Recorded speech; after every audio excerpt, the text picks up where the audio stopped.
That night, the rain came down in thin, cold lines across the windows of our Jersey City condo, and the whole place felt smaller than usual, like the walls themselves were holding their breath.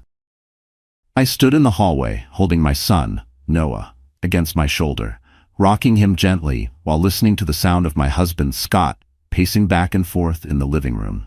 He kept checking his phone, wiping the screen with the edge of his sleeve, like he was polishing a trophy. He told me he had a last-minute business trip to Chicago, something about a tense meeting with a client who was threatening to pull a major contract. But the way he talked, too fast, too smooth, made my stomach twist. Scott used to tell me everything. Tonight he spoke like a man rehearsing lies in a mirror. He adjusted the collar of his crisp white shirt, the one he usually saved for celebrations, not emergency flights. I noticed a new cologne drifting from him. Something sharp and ocean clean that I had never smelled in our home before. He tossed a sleek suitcase by the door. I watched him slip his stainless steel watch higher on his wrist, like he wanted to make sure it caught the light. I kept rocking Noah, pretending not to stare. When he finally kissed Noah's forehead, he barely lingered. He kissed me too, lightly, like an obligation, then checked his phone again. His screen lit up with a notification he tried to hide with his thumb, but I still saw a glimpse of a name I didn't recognize. He muttered something about traffic, grabbed the handle of his suitcase, and hurried toward the door.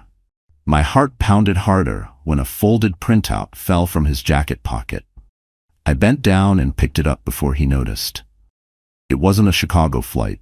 It wasn't even close. It was a reservation for Miami. And not just Miami. A luxury suite at the Ritz-Carlton. The kind of place Scott always said was for people who didn't have to think twice. I didn't confront him. I didn't breathe a word. I simply slipped the paper inside Noah's baby blanket while Scott rushed out the door. When it clicked shut, the silence hit me like a wave. I put Noah down gently, walked to the window, and watched Scott climb into a rideshare, the taillights glowing red against the wet street. I waited until the car disappeared, until the glass fogged with my own breath. Then I unfolded the reservation again under the kitchen light, my hands trembling. The dates matched his supposed business trip. The room was booked for 2, and the credit card used wasn't one I had ever seen. My throat tightened, my chest ached, but beneath all of that, something colder settled inside me. It wasn't panic, it wasn't denial. It was a quiet, steady certainty that whatever Scott had built, whatever image he tried to maintain, was about to crumble. I didn't know the full truth yet. I didn't know how deep the lies went. But I knew this. Tonight was the beginning of the end. And the first crack had already appeared, right there in my shaking hands. I stood there for a long moment, feeling the weight of the room pressing in, realizing this was no small misstep, but the first clue of a much darker truth. A chill crawled up my spine as I sensed that the lie on that page was only the doorway to something worse waiting beneath the surface. But what I discovered next shattered everything even deeper. The next morning started like any other, with the soft rustle of Noah waking up in his crib and the pale winter light slipping through the blinds. I moved through the motions, warming his bottle, changing him, humming a quiet tune, trying to steady the shaking in my hands from the night before. But every time my mind circled back to that Miami reservation, a cold tremor rolled through me. Scott had lied. That much was clear. But I didn't know yet whether he had lied a little, or lied about everything. After feeding Noah, I settled him into his bouncer seat and picked up my phone, more out of habit than anything else. I opened Instagram without thinking. The usual things popped up. Recipes, baby tips, neighbors posting photos of their dogs. Then suddenly, a video flashed across my screen, one that made my breath stick in my chest. It was a boomerang clip from one of Scott's coworkers, someone I'd met twice at office parties. She was filming a sparkling toast at a rooftop bar. 4 champagne glasses clinked in the frame. I was about to scroll past when I froze. There, unmistakably, was the stainless steel watch I had seen on Scott's wrist the night before. The one he always polished like it was a badge of honor. And next to his hand, too close, much too close, was a woman's manicured fingers, painted a shade of deep red I had never worn. I tapped the screen. The location tag said, Ritz-Carlton, South Beach. My mouth went dry. The Miami reservation had been a truth hiding inside a lie, and now this video was a truth hiding in plain sight. I pressed on the coworker's profile, scanning her recent stories. The next clip hit harder than the first. It was a group photo, taken in dim club lighting. The image was fast, shaky, careless, yet perfectly clear enough. Scott was there, arm draped around a woman I recognized instantly. Chloe, the young marketing assistant from his firm. The one he once called a kid fresh out of college. But there she was, smiling into the camera with her head tilted against his shoulder, like she belonged there. My whole body felt like it had been unplugged. I sat down on the rug before my knees buckled. The condo around me blurred at the edges, my heart thudding too loudly. The part that stung wasn't the affair itself, though that was enough to break me. It was the realization that while I was home rocking our child to sleep, worrying about bills, rationing groceries, Scott was clinking glasses under golden lights in Miami. I glanced around the room. On the dining table lay a stack of unpaid bills, electricity, gas, a hospital invoice from Noah's last checkup. Behind them sat my nearly empty wallet. Scott had told me for months to be smarter with money, that things were tight, that we need to cut back. Meanwhile, he was buying champagne at a hotel we could never afford in our real life. A hot, salty sting filled my eyes, but I refused to cry. Not yet. Not for a man who left his family behind for beachfront hotel rooms and rooftop bars. Instead, I picked up my old wireless printer from the shelf and plugged it in. The machine whirred to life with a tired groan. I took screenshots of everything. Every frame of the videos, every angle of his watch, every picture with Chloe. Then I printed them one by one. The paper slid out warm, heavy, undeniable. I tucked the stack into a manila folder and hid it under Noah's birth certificate in the hallway drawer. I didn't know what I would do with them yet, but I knew I would need them. As I closed the drawer, a cold, clear certainty settled into my bones.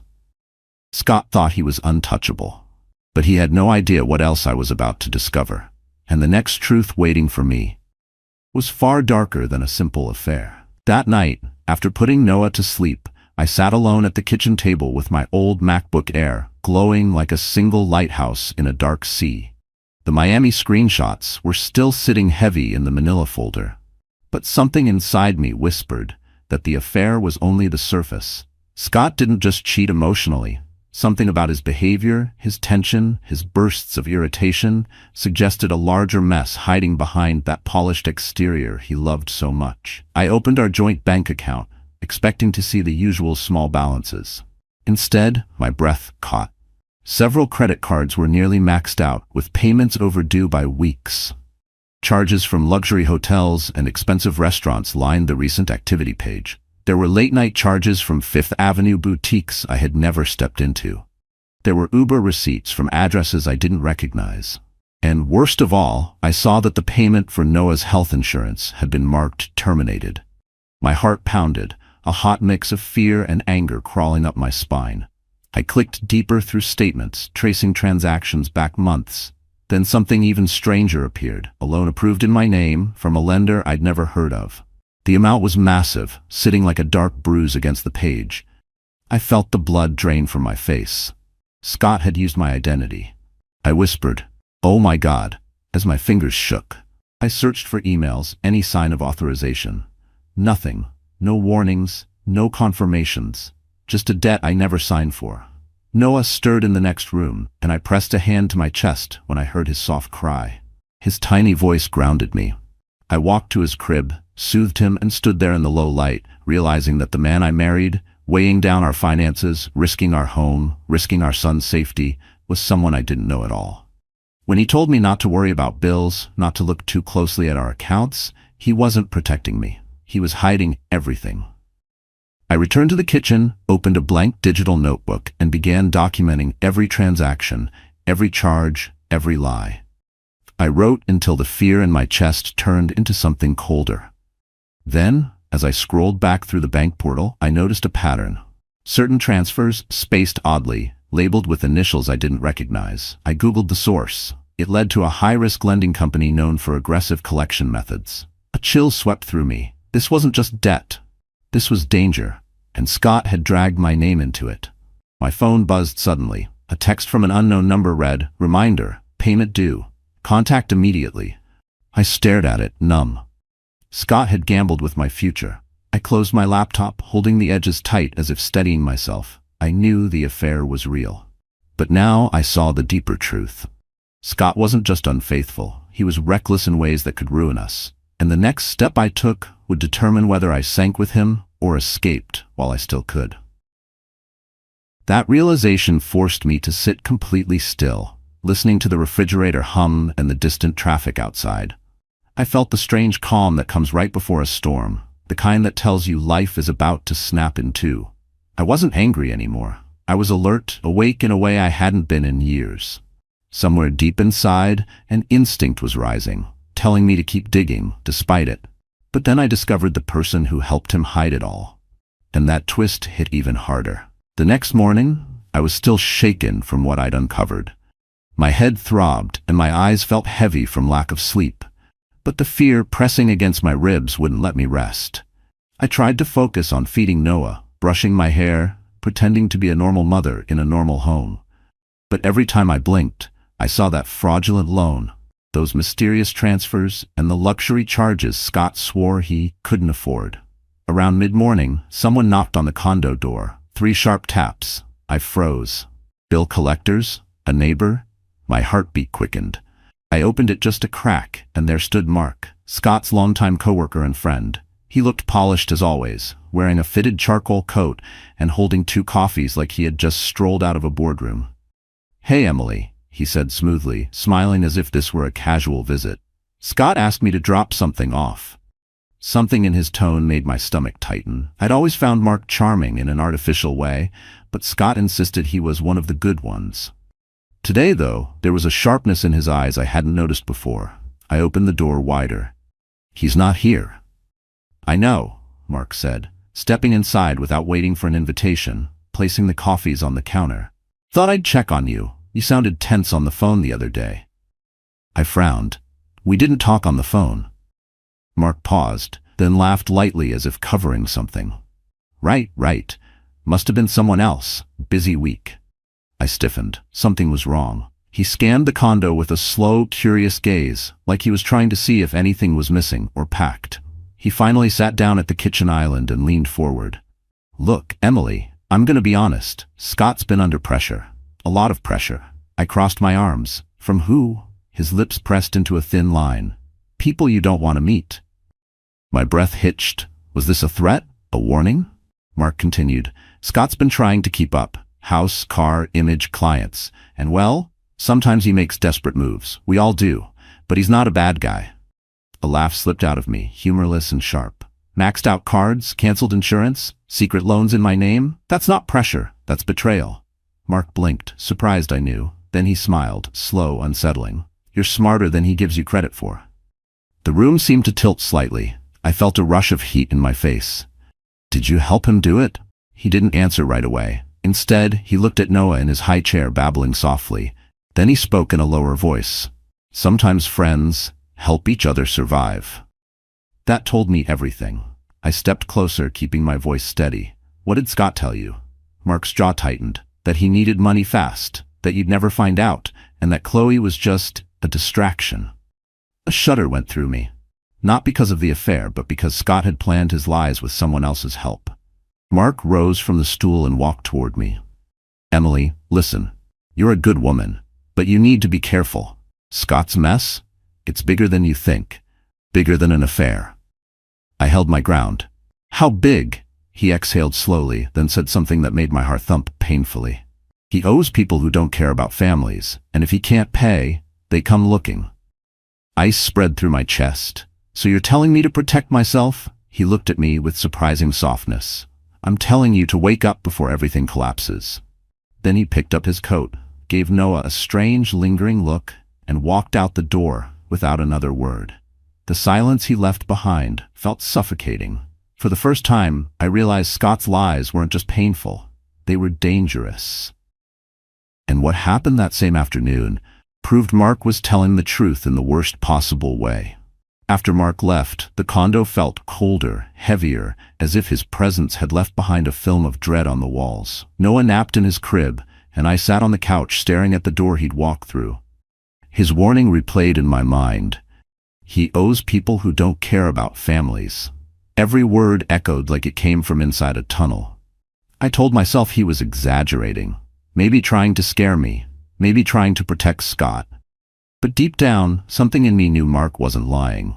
There had been too many strange nights, too many unexplained purchases, too many times Scott brushed me off with a rehearsed smile and a pat on the shoulder. Still, nothing, not even Mark's eerie visit, prepared me for the message that arrived later that afternoon. It started as a soft ping on my laptop. I almost ignored it, thinking it was junk mail or a coupon from a store I'd visited once. But when I glanced at the sender, my breath caught. Linda Kay, former senior accountant, Hartwell and Pierce Law. Scott's firm. For a moment I didn't move. My hands hovered above the keyboard, unsure whether opening the email would fix something or destroy the last illusion I had left. Finally, I clicked. The email began politely, almost too politely. Hi Emily, you don't know me well. I used to work with your husband.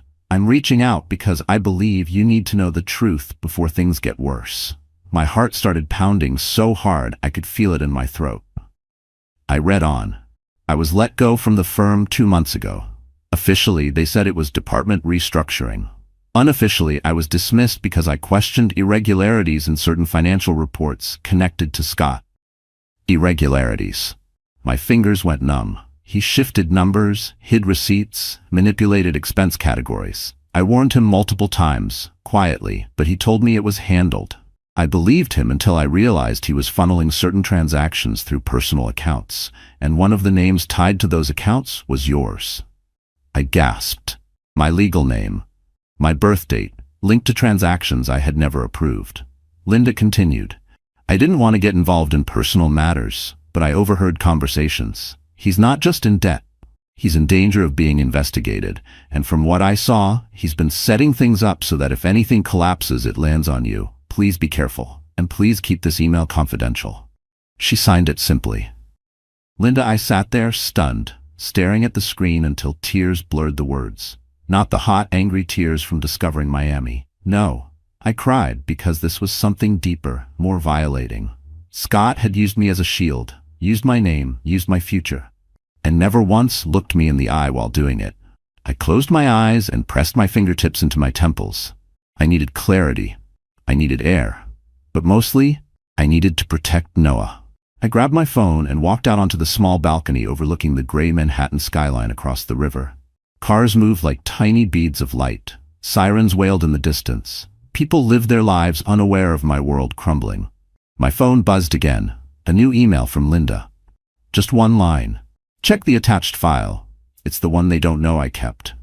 My pulse jumped. I opened the attachment. A spreadsheet loaded. Rows and rows of transactions, dates, names, notes. And there, unmistakably, were multiple payments labeled under an account Scott had created using my identity. Not just loans, transfers, withdrawals, signatures that weren't mine. Then I saw something that made my breath freeze completely. A note next to a large sum withdrawn from the firm's secondary expense account, handled by MT, Mark Taylor. Mark, his friend, his shadow. The truth crashed over me all at once. Scott wasn't spiraling alone. He wasn't unlucky. He wasn't overwhelmed. He was working with someone who had already warned me to wake up. And suddenly, I realized why Mark had shown up unannounced. He wasn't just checking in, he was checking how much I knew. But what arrived at my door the very next day proved that neither man had any idea how quickly their web of lies was about to unravel. The next evening felt unnervingly still. Noah fell asleep early, worn out from teething, and I finally had a moment to sit alone on the couch. But instead of peace, a tight pressure sat in my chest.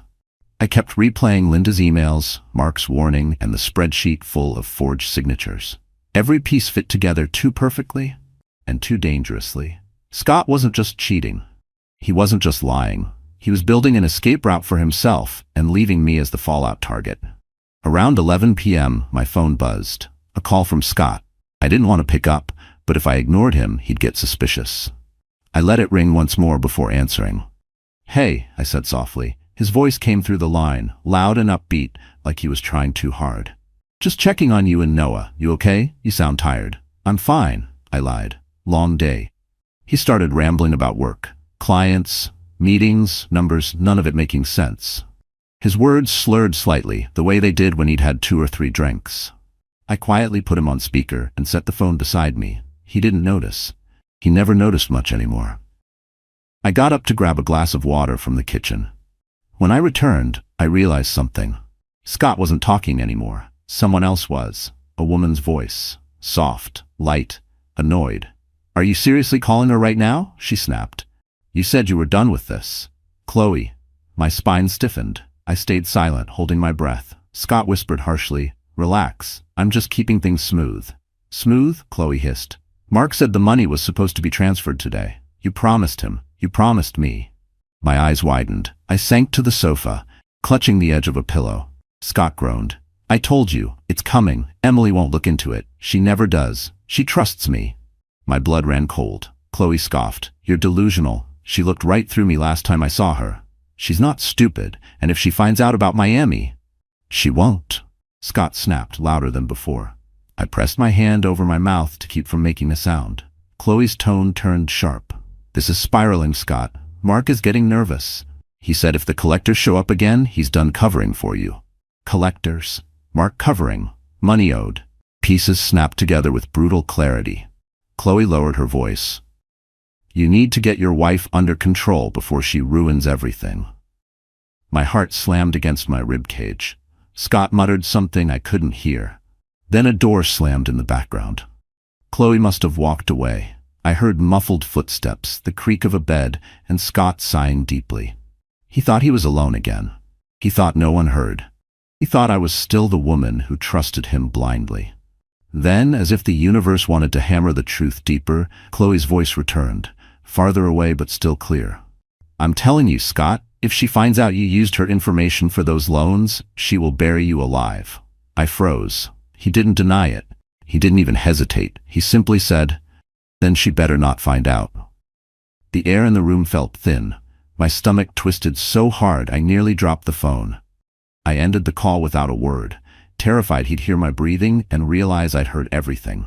I sat in the dark for a long time, gripping the phone so tightly my fingers went numb. Every lie he'd told, every promise, every apology, all of it suddenly made sense. He didn't just betray me, he gambled with my name, my future, our child's future, and Chloe, his affair partner, knew more about my financial life than I did. I wiped my eyes, stood up slowly and walked to the hallway mirror. My reflection looked unfamiliar, like someone older, someone cracked open. But underneath the tired face, there was something new emerging. Resolve. If Scott wanted to keep me under control, he was already too late. Because after what I heard tonight, I would never be silent again. And the very next morning, someone arrived at my door with information that turned suspicion into undeniable proof. The next morning, I was still rattled from the call I had overheard. My hands felt unsteady pouring cereal into a bowl, and every sound in the condo startled me. Noah babbled happily in his high chair, unaware of the storm building around us. I kept glancing at the door, half expecting Scott to come barging in, half expecting one of those collectors Chloe mentioned to knock instead. The slightest creak made my heart race. I had barely slept, replaying their words again and again. Used her information, keep her under control. Mark is nervous. Nothing about my husband's world felt familiar anymore. I tried to breathe slowly, to steady myself, but fear kept tightening around my ribs until the doorbell rang and nearly made me drop the bowl in my hands. I froze. The bell rang again, firm, deliberate, no hesitation. I scooped Noah into my arms and walked to the door with slow steps. When I checked the peephole, my breath caught. It was Linda, the former accountant who had emailed me. She looked even more nervous in person, clutching a plain black laptop bag to her chest. I opened the door only halfway. She whispered, "Can I come in? I shouldn't be seen out here." Her tone made my stomach twist. I stepped aside, locking the door immediately. She set the bag on the kitchen table and looked around as if expecting someone to jump out. "I know you must be confused," she said softly, "but you need to hear this before things get worse." My hands trembled as I set Noah in his playpen. "What is it?" I asked. Linda didn't answer right away. Instead, she pulled out a small silver flash drive. "This," she said, "is the file Mark accidentally forwarded to me at 2 in the morning. He meant to send it to Scott, but something glitched. He never realized I saw it. A chill ran up my spine. Linda took a deep breath and plugged the flash drive into my laptop. A single audio file appeared on the screen. She hit play. Mark's voice filled the room instantly. Calm, arrogant, unsettlingly casual. "You need to calm down," he said to someone. "As long as Emily stays in the dark, you're safe. But if she starts asking questions, then you better have a backup plan. The firm won't take the fall for you, and neither will I." I felt my pulse hammering in my throat. Then Scott's voice came through. Strained, angry, barely recognizable. "I'm handling her. She won't dig. She can't afford to. And even if she does, everything points to her name, not mine." My vision blurred. Linda whispered, "There's more." She skipped ahead. "Mark again. If the investigators come, you blame her. Say she opened the accounts. Say she forged it. She's a stay-at-home mom. They'll believe you before they believe her." My breath shattered in my chest. The recording ended with Scott laughing, a low, vicious sound I had never heard from him before. I stared at the laptop as if it had set fire to the table. Linda placed a gentle hand on my arm. "You need to leave him before he ruins your life. He will drag you down with him, and he won't hesitate." I nodded, unable to speak. Tears blurred my eyes, but they weren't from heartbreak anymore. They were from clarity. Everything I feared was true. Everything I doubted was confirmed. Scott wasn't planning to save himself. He was planning to sacrifice me. I lifted Noah into my arms and held him close, feeling his small heartbeat against mine. For the first time, the fear inside me hardened into something sharp, solid, unbreakable. I whispered, "He won't get the chance." Because now I had proof, real, undeniable proof, and I finally understood what I had to do next. But hours later, an unexpected betrayal revealed that Mark wasn't the only one hiding secrets, and the next truth hit even harder. All afternoon, I walked around the condo as if the floor were made of glass. Every light felt too bright, every sound too sharp. Linda's recording kept replaying in my mind, each sentence carving a deeper wound. "Blame her. She's a stay-at-home mom. They'll believe you." I wasn't safe. Not emotionally, not financially, not legally. And the more I replayed Scott's voice on that recording, the more I realized he had never seen me as a partner. He saw me as a shield, a tool, a name he could sacrifice. By late afternoon, I had packed 2 diaper bags and a small suitcase with Noah's essentials, just in case. I didn't have a full plan yet, but my instinct kept screaming, "Be ready." I had just zipped the suitcase shut when the doorbell rang again. My stomach dropped. For a moment, I couldn't breathe. "Collectors? Scott?" I moved quietly to the peephole and looked out and nearly lost my balance. Chloe. Her red coat, her perfect hair, her sunglasses pushed up like she owned the hallway. She didn't look nervous. She looked irritated. Impatient. Like I was late for an appointment I didn't know existed. I hesitated, then opened the door a few inches. "What are you doing here?" I asked. Chloe didn't smile. She didn't even pretend. She slipped inside as if she'd been here before, scanning the condo with a sharp, dismissive expression. "We need to talk," she said, voice clipped. Noah, playing with a toy truck on the floor, babbled at her. She barely glanced at him. I stepped between them instinctively. "Say whatever you came to say and leave." Chloe crossed her arms. "Fine. I'm here because things are getting messy, and I don't like messy." My eyebrows knitted together. "Messy?" She sighed dramatically, as if I were inconveniencing her. "Scott is losing it. He's not paying who he needs to pay, and Mark is acting like a paranoid control freak." I swallowed hard. "And why is that my problem?" She rolled her eyes. "You think I want to be involved in their drama? I just wanted a fun escape. But now Scott is saying you're getting suspicious. And when you get suspicious, Mark gets nervous. And when Mark gets nervous, he does stupid things." My pulse quickened.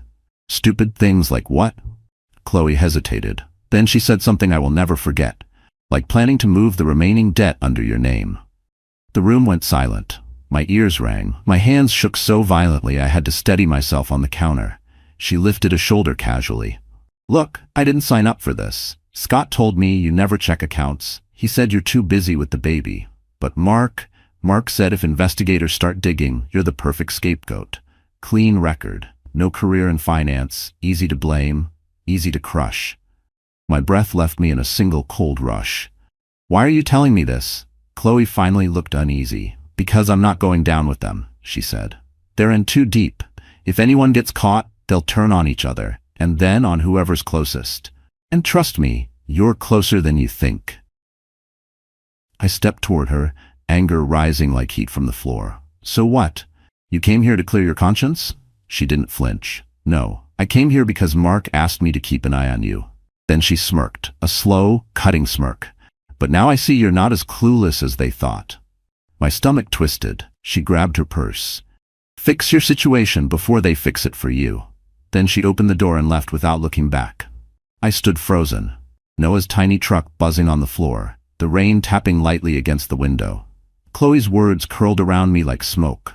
Move the debt under your name. You're the perfect scapegoat. Fix it before they fix you. My throat tightened painfully. This wasn't betrayal anymore. This was war.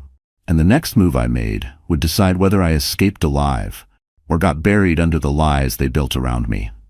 After Chloe walked out, the condo felt like it was shrinking around me, walls tightening as if they knew something terrible was coming.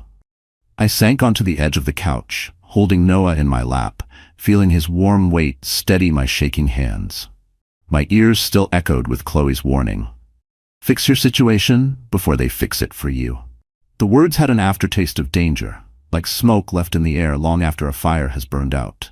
I knew then, truly knew, that if I didn't move fast, I would end up with every debt, every forged signature, every fabricated lie stacked against my name. The clock on the wall ticked louder than usual. Each second felt like a push forward, telling me to act. I stood up slowly, kissed Noah's head, and whispered, "We're leaving." Saying it out loud steadied me. It made everything real. I walked into the bedroom, pulled my suitcase from the closet, and opened it on the bed. The zipper sounded like the starting gun of a race I never asked to run. I began packing carefully, quietly, choosing only what mattered. Noah's clothes, his blanket, a few bottles, diapers, wipes, the little stuffed bear Kate had mailed us last Christmas. For myself, I packed jeans, comfortable sweaters, and the documents Linda had helped me print. Each item felt like a piece of a life I was preparing to carry into something unknown. I avoided anything that would draw Scott's attention. Nothing fancy, nothing excessive, just necessities. Then I opened the hallway cabinet and pulled out the metal lockbox where we kept birth certificates, passports, and old tax returns. My pulse raced as I opened it. All the documents were still there. Noah's passport, my birth certificate. I slipped them into a folder and placed it inside the diaper bag where Scott would never think to look. Next, I took the flash drive with the recording and tucked it into an inner zipper in my purse. Evidence, protection, survival. Suddenly, the front door handle rattled. I froze. My breath caught painfully in my chest. Noah stirred in my arms, sensing my tension. I pressed a hand over his back, whispering, "Shh." The handle rattled again, then stopped. Silence. I waited, listening to my heart pound. After a long minute, footsteps faded down the hallway. I peeked through the peephole. A delivery person was sliding a package into the neighbor's alcove. My knees weakened with relief. That moment told me everything. If someone could rattle my door and make my heart stop, then I no longer belonged here. I moved faster. I scanned the living room for things Scott might consider suspicious. Missing electronics, empty drawers, moved boxes. Everything looked normal. Everything looked lived in. I placed toys where they usually sat, smoothed the throw blanket across the couch, even left my coffee mug on the counter so it looked like I'd simply stepped out of the room. The only sign of a plan was the packed suitcase under the crib, hidden behind a pile of folded blankets. By evening, the sky outside turned a deep, bruised gray. I texted my sister, "Kate, it's time. I need a way out." She replied within seconds. "Say when." "I'll cover everything." I felt tears sting my eyes, not from fear, but from gratitude so sharp it almost hurt. Then the door buzzed again, this time just a soft knock, but enough to tighten every muscle in my body. I walked to the door cautiously and checked the peephole. Mark, standing there, expression unreadable, heart sinking. I stepped back, pulse hammering. Mark knocked again, harder this time. "Emily," he called, voice low, "we need to talk." No, we didn't. Not now. Not ever. Not when my entire future was packed into a suitcase he couldn't see. I didn't move. I didn't breathe. I just stared at the door as he waited, listening. After a long, tense moment, he exhaled sharply and walked away. But something in his tone, controlled, calculated, told me he wasn't leaving for good. He'd be back, and he'd be watching. I looked down at Noah, then at the packed suitcase. There was no turning back now, because the next move, my escape, had to happen before Mark or Scott made theirs. By the next morning, every instinct inside me had shifted from fear to strategy. I woke before sunrise, sitting up in bed with Noah curled against my arm, his tiny breaths brushing my skin. I watched the soft light spill into the room and realized something simple but powerful. This was the last morning I would ever spend in this condo, as the woman Scott believed he controlled. Today wasn't about running. It was about reclaiming my life before he destroyed it. As soon as Noah drifted back to sleep, I slipped out of bed, grabbed my MacBook Air from the drawer, and sat at the small kitchen table. The hum of the refrigerator seemed louder than usual as I opened a private browsing window. My hands trembled slightly, not from doubt, but from the finality of what I was about to do. First, a one-way flight to Ohio. That was my alibi. A believable, harmless trip to see my mother, something Scott would never question. I used the joint travel miles he insisted I never touch. 2 seats, 1 adult, 1 infant. Cheap, familiar, ordinary, completely unthreatening. Then came the second part of the plan, the real escape. I typed, Chicago to Zurich one way. My heart hammered as I pressed search. The prices glowed on the screen, heavy and unforgiving. Switzerland was expensive, painfully expensive. Scott had always mocked people who traveled there, calling it the country for people who wiped their tears with money. I stared at the total cost and did the math 3 times. It would drain most of what I had in my tiny personal savings account, the one I had protected for years, the one he didn't know still existed. But safety costs something, freedom costs something, and I would pay it 100 times over if it meant Noah never had to grow up in the shadow of Scott's lies. I typed in our names, mine, Noah's. I entered the passport numbers. When I reached the payment page, my hand hesitated just a moment, not out of fear, out of awe. Awe that after all the ways Scott tried to trap me, financially, emotionally, legally, I still had one door left open. I entered the card number from my private account. I hit confirm. For a moment, the spinning circle on the screen felt like the entire world holding its breath. Then the confirmation page appeared, clean and clear, like a window opening.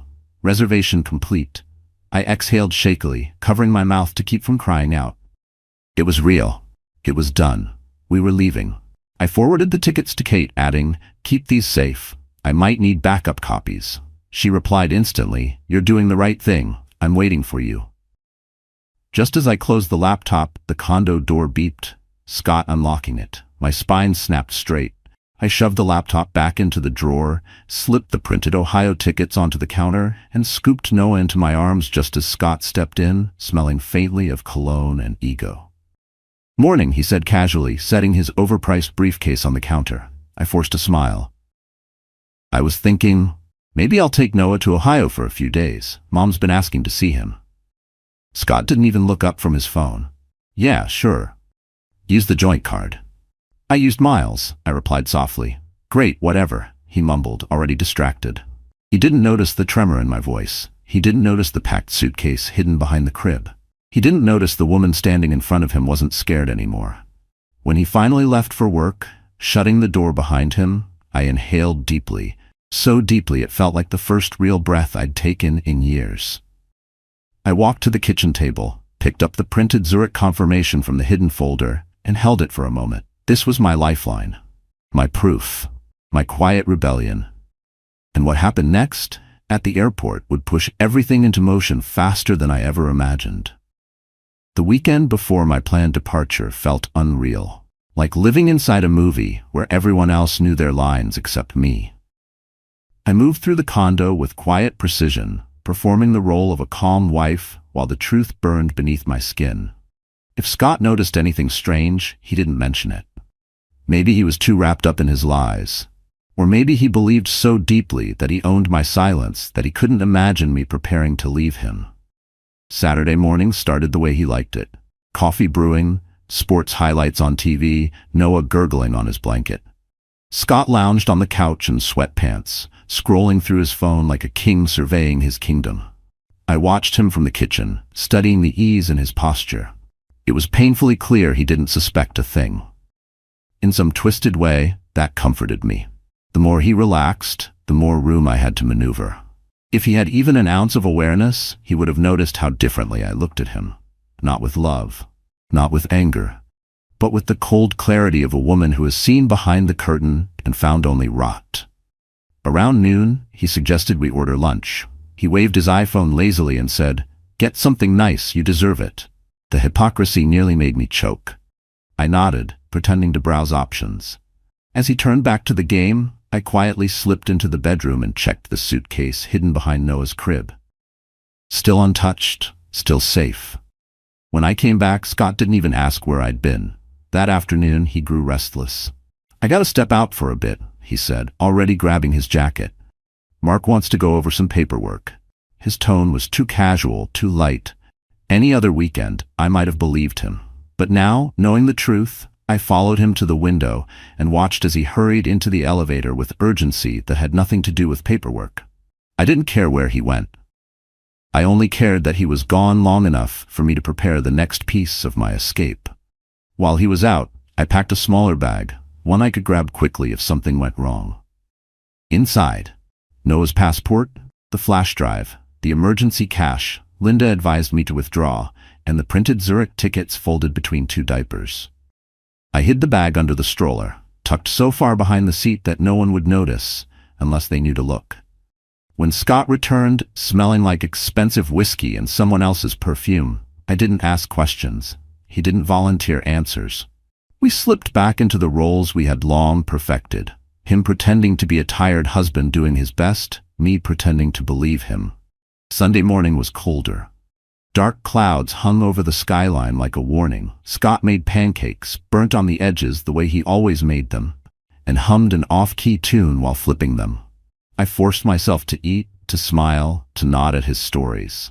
But inside, I was ticking down the hours, counting the breaths until freedom.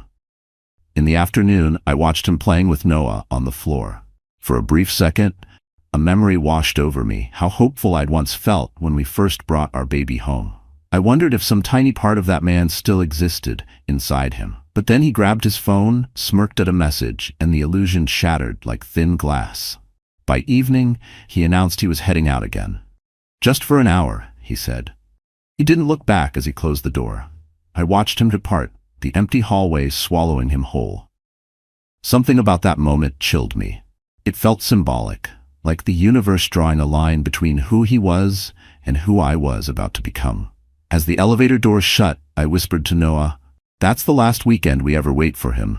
And deep down, I knew it was true. Because the next morning, everything, every lie, every plan, every secret, would collide at the airport in a way none of us expected. Monday morning arrived wrapped in a thin chill, the kind that makes the air feel sharper, clearer, like the world itself was paying attention. I woke before the sun, lying still for a moment, listening to Noah's soft breathing in the crib beside me. Today was the day. Every step, every detail, every silent plan I had carried had come down to this one morning.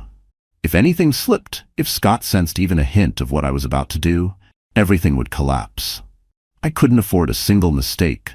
I dressed Noah in soft layers and tucked his tiny socks into his shoes while whispering, "We're almost free." He smiled drowsily, unaware of the storm we were escaping. I packed the diaper bag, passport, Zurich tickets wedged between diapers, the flash drive of evidence, the emergency cash, and Noah's bottle. My suitcase was positioned by the hallway, disguised as laundry to take downstairs. Everything felt fragile, as if one wrong movement might break the illusion. At 7:12 a.m., Scott emerged from the bedroom rubbing his eyes, hair messy, shirt untucked. The perfect picture of a man who'd stayed out too late doing things he shouldn't. He yawned dramatically and reached for his phone. "Ready for Ohio?" he asked, voice thick with disinterest. "Yes," I answered, tone deliberately soft, almost apologetic. "Mom really needs help right now. I'd feel better being there for a few days." He nodded, scrolling through his notifications. Yeah, that's fine. Just text me when you land." I watched him carefully. This was the moment he could have noticed something. The tension in my shoulders, the packed stroller, the strange calm in my voice. But he didn't. He was too absorbed in whatever message Chloe or Mark had sent overnight. His world had shifted so far from mine that he barely looked at me anymore. I handed him Noah so I could tie my shoes. He bounced our son once, awkwardly, as if the weight of his own child felt unfamiliar in his arms. Then he kissed Noah's cheek, handed him back, and grabbed his briefcase. "Okay, I've got an early meeting," he said. "You two be safe." Safe. The irony almost made me laugh. He left the condo, letting the door swing shut behind him without a backward glance. I stood still until I heard the elevator descend. Then I moved, fast. I grabbed the suitcase, the diaper bag, the stroller. I checked that the passports were still where I'd hidden them. I double-checked the Zurich itinerary, and then I stepped out into the hallway, locking the condo behind me for the last time. My hands shook slightly, but my spine felt straighter than it had in months. The cab arrived 5 minutes later. The driver loaded the suitcase into the trunk while I strapped Noah into his seat. As we pulled away, I looked up at the building's tall windows. Behind one of them was the life I was shedding like old skin. A life built on lies I didn't create. At the airport, the check-in line for the Ohio flight was long but comforting. Ordinary families, business travelers, grandparents carrying gifts. No one looked twice at me. No one suspected that a woman traveling with her baby was quietly escaping a web of deceit that could have destroyed her. I checked in, collected the boarding passes, and snapped a photo of Noah smiling at a passing flight attendant. I sent it to Scott with the caption, "We're here, boarding soon." He responded. He responded with a thumbs-up emoji. Then I walked, calmly, deliberately, not toward the Ohio gate, but toward the connecting flight desk. My heart pounded louder with each step. I handed over my Zurich confirmation, my passport, Noah's passport. The agent smiled. "You're all set. Boarding in 1 hour."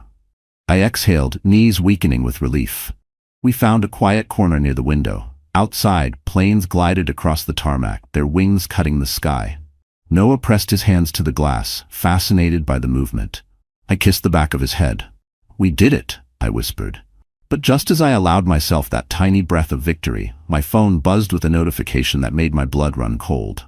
"Scott, why did I just get a fraud alert with your name on it?" My fingers tightened around the phone the moment I saw Scott's message. "Why did I just get a fraud alert with your name on it?" The words glowed on the screen, sharp enough to cut. A strange ringing filled my ears, and for a moment, the world around me blurred. The airport announcements, the rolling suitcases, Noah babbling as he pressed his palms to the window. Everything narrowed to that single message. The timing was impossible, or maybe it was predictable. Scott's lies were finally catching up, and the mess he created was spilling over. Maybe a lender flagged one of his forged accounts. Maybe Mark forgot to cover a trail. Maybe Chloe slipped. It didn't matter. What mattered was that Scott was panicking, and panicking men look for control. I forced my hands to stop trembling long enough to type, "I'm about to board. What are you talking about?" I needed to sound confused, harmless, in character. His reply came within seconds. "Bank just called. They said there was an attempted withdrawal on one of your accounts, the one you opened last month." "Explain." A cold shiver crawled down my back. I knew exactly which account he meant, one he opened under my identity, one Linda warned me about. I typed slowly, carefully. "I didn't open anything." "Maybe call them back?" "I'm boarding now." I didn't wait for his answer. Instead, I silenced my phone entirely, turned it face down, and tucked it into the diaper bag. The buzzing felt like a threat, like a hand trying to drag me backward. I refused to let it. A boarding announcement echoed through the terminal. Passengers for a different flight lined up, chattering, laughing, pulling carry-ons. Normal people living normal lives. I adjusted Noah's jacket and held him close. His head rested on my shoulder, warm and trusting. "We're okay," I whispered, though my chest felt tight. "We're going to be okay." I checked the digital board. Zurich, on time. Gate F12. Just then, from the corner of my eye, I noticed a man in a dark jacket step into the terminal. He scanned the area slowly, deliberately, as if looking for someone. I froze. My heartbeat stumbled, then raced. The man wasn't Scott. He wasn't Mark. But something about him, the rigid posture, the intensity, sent alarm bells blaring in my mind. Collectors. Chloe's warning replayed instantly. He owes people who don't care about families. I shifted slightly, turning my back while keeping Noah secure. The man didn't seem to notice me yet. He continued scanning the crowd. My pulse hammered so loudly I could barely hear the terminal noise. Maybe he wasn't here for us. Maybe I was imagining it. But instinct doesn't lie, and mine screamed danger. I needed to move. I grabbed the stroller, placed Noah in gently, and headed toward the family restroom. It was tucked behind a corner, out of the open walkway. The hallway was quieter, the sounds muted. I pushed the stroller inside the restroom, locked the door, and let out a shaky breath. I splashed cold water on my face, trying to steady myself. Leaving wasn't just the right choice, it was the only choice. My phone buzzed again inside the bag, short, insistent vibrations. I didn't want to look, but I forced myself. 3 missed calls from Scott. A new message. "Answer me now. Something's wrong. Where are you?" Followed by another. "Mark said someone tipped off the firm. You didn't, did you?" My stomach twisted. He was spiraling, losing control. And then one more message. "If you're lying to me, I swear." I didn't open the rest. I turned the phone off completely. No more breadcrumbs for him to track. When I stepped out of the restroom, the man in the dark jacket was gone. Relief washed over me, but I didn't slow down. I headed straight for gate F12, weaving through passengers, pushing the stroller with purpose. As I reached the gate, the agent announced pre-boarding for families with young children. Perfect. I approached the counter, handed over our passports and boarding passes, and held my breath while she scanned them. She smiled gently. "You're all set. Enjoy your trip." My knees nearly buckled from relief. I rolled Noah through the jetway, each step shedding a layer of fear. The plane felt like a sanctuary. Dim lights, soft murmurs, the distant rumble of engines warming. I strapped Noah into the bassinet seat. He giggled, tapping the tray with his small hand. "You're so brave," I whispered, brushing his cheek. I sank into my seat, lungs filling with air that felt cleaner than anything I'd breathed in months. Then, just as the flight attendants closed the cabin door, sealing us inside, my phone, now completely off, stayed silent in my bag. From this moment on, Scott couldn't reach me. He couldn't stop me. He couldn't twist the truth or corner me again. And he had no idea that by the time he realized I was gone, everything he built would collapse faster than he could ever imagine. By the time our plane lifted off the runway, slicing through the clouds like a clean break from everything behind us, Scott was just unlocking the condo door back in Jersey City. I wasn't there to see it, but I could picture it perfectly. The dim entryway, the faint smell of last night's whiskey on his coat, the quiet that should have comforted him, but instead pressed on his nerves like a weight he couldn't shake off. He kicked off his shoes, loosened his tie, and called out, "Em, you home?" Nothing. He checked the living room. Empty. Kitchen empty. Bedroom empty. At first he wasn't alarmed. He assumed I had already flown to Ohio. He went to the fridge, pulled out a beer, and collapsed on the couch. He opened his email while sipping lazily, already preparing himself to play the role of the hard-working husband checking on his wife later. But then, his screen froze. New message, fraud alert, suspicious activity detected. He frowned, annoyed, clicking aggressively. The alert popped up again, this time with my name tied to an attempted withdrawal. The same account he forged. The same account he swore Mark handled safely. For a moment, confusion clouded his face. Then irritation, then a flicker of fear. He dialed my number, straight to voicemail. He tried again. Nothing. He slammed the beer down so hard foam spilled over the top. "Damn it, Emily," he muttered. "Pick up the phone." He texted, called again, pacing now, breathing harder. When he finally called the airline to confirm my flight time, the agent told him something that made his world tilt. "Your wife and child boarded a flight earlier today." Yes, I know that," he snapped. "To Ohio." The agent hesitated. "No, sir. The domestic tickets were used as check-in verification. They boarded a connecting international flight." A long, deadly silence. "International," he repeated, voice cracking. "To where?" The agent clicked through the file. "Zurich, Switzerland." The words hit him like a physical blow. He nearly dropped the phone. Zurich, a place he could never afford, a place he mocked, a place completely out of his reach, a place where he had zero control. For the first time in his life, Scott Parker felt small. He hung up without responding. Panic surged up his throat like drowning water. He opened every banking app he had, every account, every card. Overdrawn, frozen, flagged, closed. Mark had stopped covering for him. He called immediately, voicemail. He called again, nothing. He threw his phone onto the couch, pacing wildly as if movement could reverse the truth. His wife was gone. His son was gone. His lies were unraveling.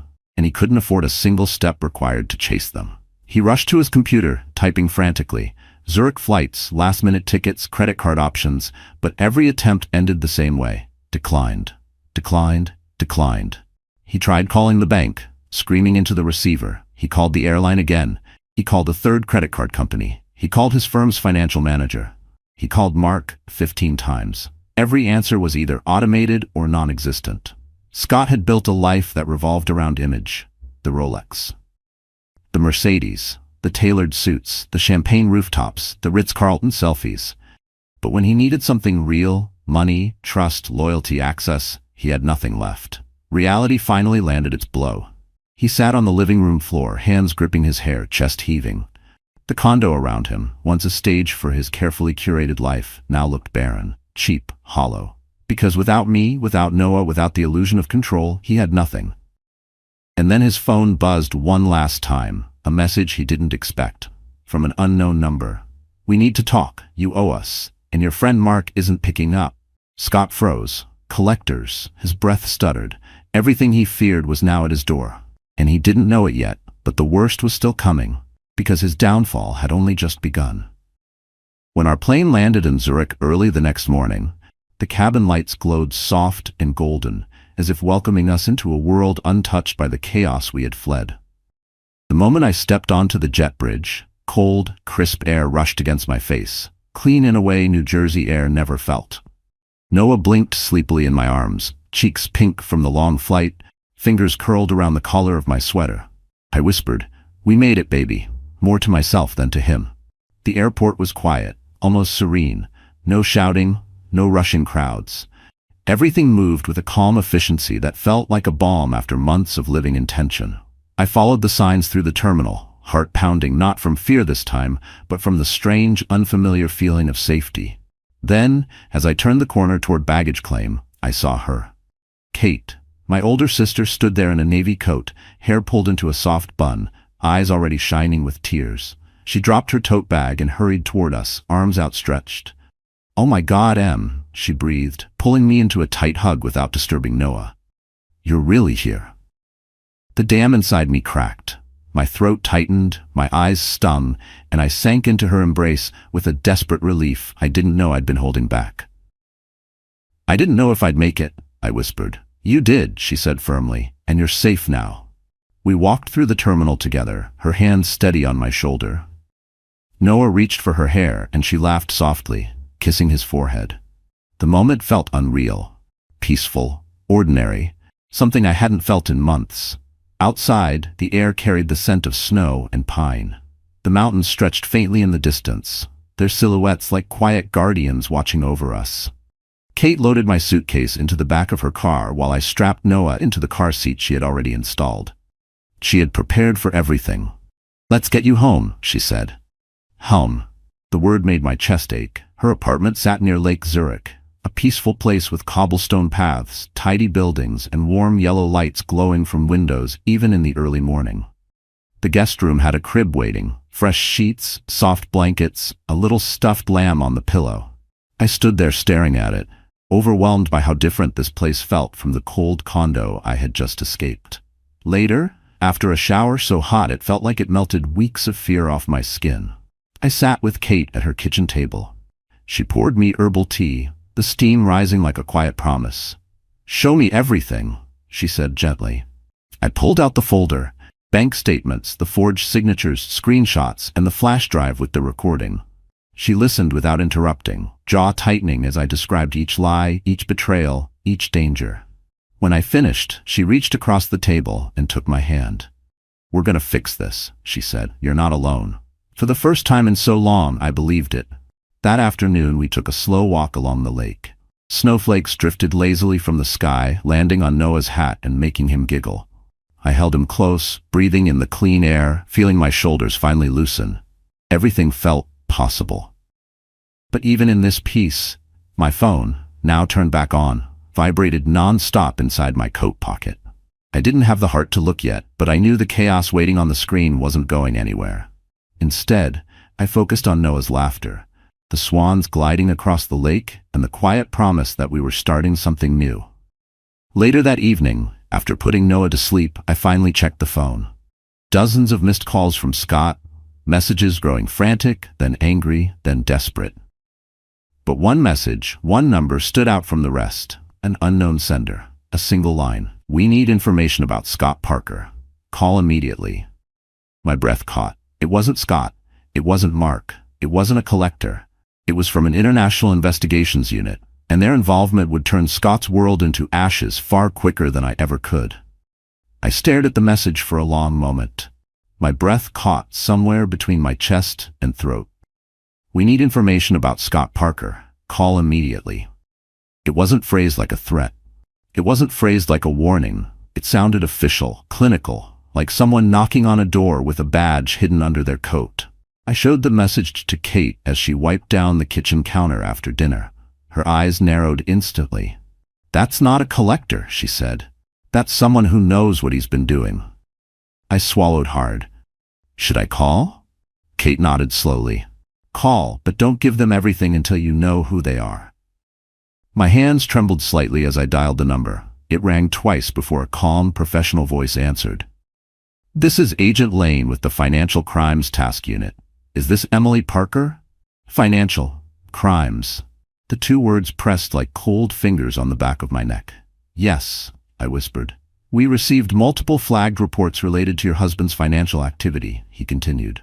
"Your name appears attached to several accounts now under investigation. The STIN. We need to determine whether you were knowingly involved." The room felt suddenly smaller.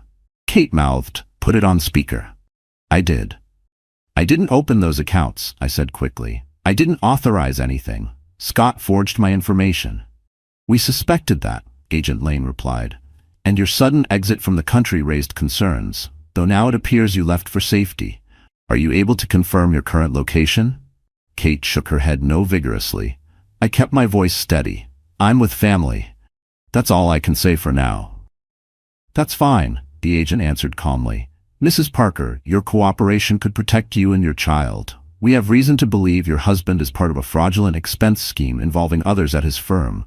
One of his associates is already under review." My breath stuttered.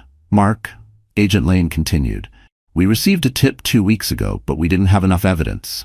Now we do, and some of what we have came from internal sources." "Internal sources?" I repeated, pulse quickening. Kate leaned forward. "Ask who?" "Who?" I echoed softly. The agent paused, as if choosing words carefully. "A former accountant from the firm. She forwarded us a data file before she disappeared from our radar. We're trying to locate her." "Linda," my heart squeezed. "She warned me," I whispered. "She came to my home." "That would make sense," he replied. "She was scared. She believed she was being watched." Kate's hand tightened around mine. A chill ran through me. "Is she safe?" "We don't know," the agent said quietly. "But the information she sent is enough to trigger a federal investigation." My thoughts spiraled. Had Linda risked everything to help me? Had Mark realized she slipped? Did she flee? Was she okay? "Mrs. Parker," the agent said, voice steady, "did you yourself provide any information to Scott's firm or to outside parties?" "No," I said, louder this time. "I left because I was in danger. I left because my husband was using my identity to cover his crimes." There was no hesitation in Agent Lane's response. "If that's true, we will protect you." And for the first time, I felt the truth settling over me like a warm blanket. The law wasn't coming after me. They were coming after him. After the call ended, Kate rubbed her forehead. This is bigger than we thought." I nodded slowly, still absorbing everything. "Scott's going to spiral when he realizes investigators are involved. Let him," Kate said. "It's the consequences of what he did." Later that night, after putting Noah to sleep, I finally checked my phone again. More messages, more missed calls, but one voicemail stood out. 30 seconds long. I hesitated, then pressed play. Scott's voice filled the room, but it wasn't angry, it wasn't cocky, it was shaking. "Emily, please. They came to the office, they're asking questions. Mark isn't answering. Chloe's gone. I need you to call me back. Please, I need you." I ended the voicemail mid-sentence, not because I didn't care, but because I finally understood something crystal clear. His collapse wasn't my responsibility. And the next step, the one he never saw coming, would seal the cracks in his life for good. Because the investigation wasn't done, not by a long shot. The next few days in Zurich unfolded with a strange mixture of peace and tension. Peace because Noah slept better than he had in months. Tension because every sunrise brought a new ripple from the disaster unraveling back in New Jersey.